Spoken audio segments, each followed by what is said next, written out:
दोस्तों, जब हमारा जन्म होता है तो जन्म होते ही शरीर के आधार पर एक पहचान दी जाती है, लड़का और लड़की। इसके बाद नाम के साथ एक नई पहचान मिलती है।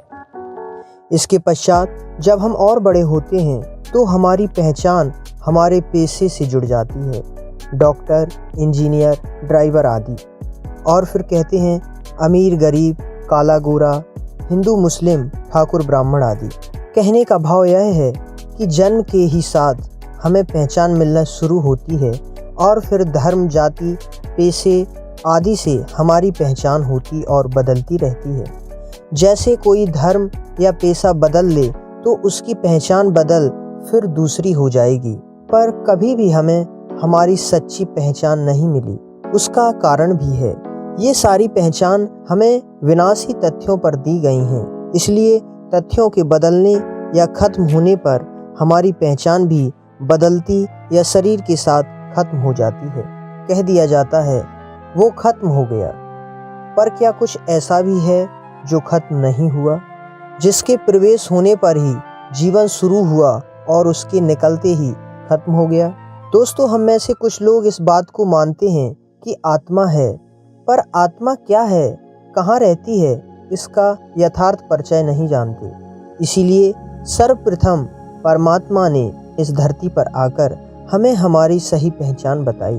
परमात्मा ने बताया कि तुम्हें जो भी यहाँ शरीर के साथ मिलता है वो सब शरीर सहित खत्म हो जाता है, पर तुम अजर अमर अविनाशी अति सूक्ष्म आत्मा हो जो कभी नहीं मरती, जो शरीर में माथे पर जहाँ हम तिलक लगाते हैं भ्रकुटी के मध्य में रहती है।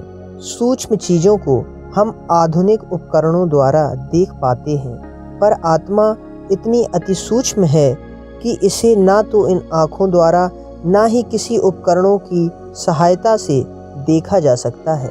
जब भी हम कहते हैं मेरा नाम, मेरा पेशा, मेरे हाथ पैर आदि, कभी ऐसा नहीं कहते मैं हाथ, मैं आँख, और फिर कहते हैं मैं दुखी हूँ, मैं सुखी हूँ, मेरे हाथ में दर्द हो रहा है।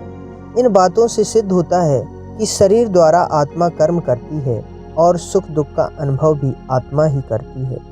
तभी आत्मा के निकलने के पश्चात हमारा शरीर कोई भी अनुभूति नहीं कर पाता। माना आत्मा बिना शरीर एक हाड़ मांस का पुतला है और कुछ नहीं। आत्मा एक ड्राइवर है जो शरीर रूपी गाड़ी को चला रही है।